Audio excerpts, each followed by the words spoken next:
Dans cette vidéo, nous allons voir comment le règlement UE 2019-1383 vient modifier la structure du règlement UE 1321-2014 en modifiant la partie M et en introduisant 3 nouvelles annexes. L'annexe partie M est modifiée. Elle définit les exigences techniques en termes de gestion du maintien de la navigabilité et en termes de maintenance pour les aéronefs non légers et ou exploités en TAC sous licence.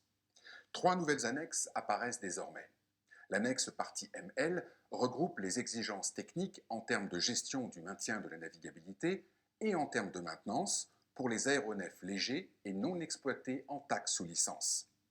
L'annexe partie CAMO définit les conditions de délivrance ou de maintien des agréments des organismes pour la gestion du maintien de la navigabilité des aéronefs.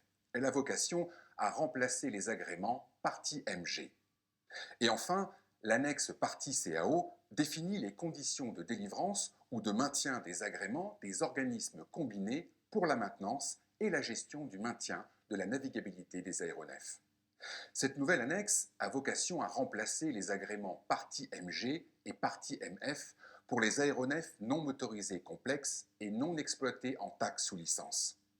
Concernant les organismes partie 145, il est possible d'opter pour un agrément partie CAO en remplacement de l'agrément partie 145.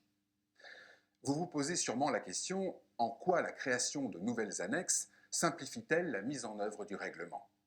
Eh bien, cette nouvelle structure du règlement offre d'une part la possibilité de détenir un agrément unique, partie CAO, au lieu de 2 agréments distincts auparavant, pour réaliser à la fois la gestion du maintien de la navigabilité et la maintenance des aéronefs non motorisés complexes et non exploités en TAC sous licence. D'autre part, elle permet d'imposer la mise en place d'un système de gestion de la sécurité uniquement pour les organismes agréés partie CAMO, et donc qui gèrent la navigabilité d'aéronefs motorisés complexes et ou exploités en TAC sous licence. Ainsi, l'aviation légère ne se voit pas imposer la mise en place d'un système de gestion de la sécurité.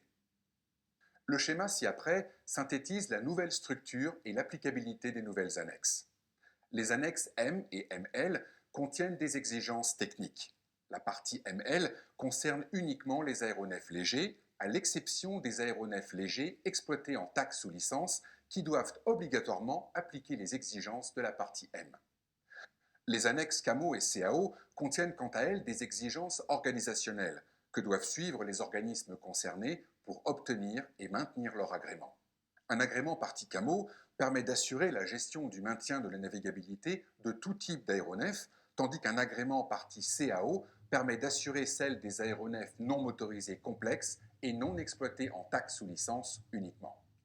Pour ce qui est des exigences techniques, les organismes agréés partie CAO, partie CAMO, partie 145 et ou les mécaniciens PEN indépendants doivent travailler conformément aux parties M et ML ou les deux.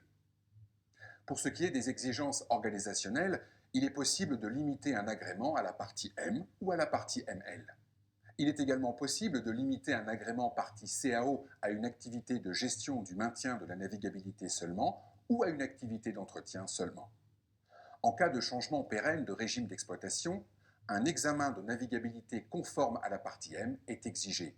Par exemple, un aéronef léger hors TAC sous licence, passant sous licence d'exploitation, devra passer un examen de navigabilité selon la partie M.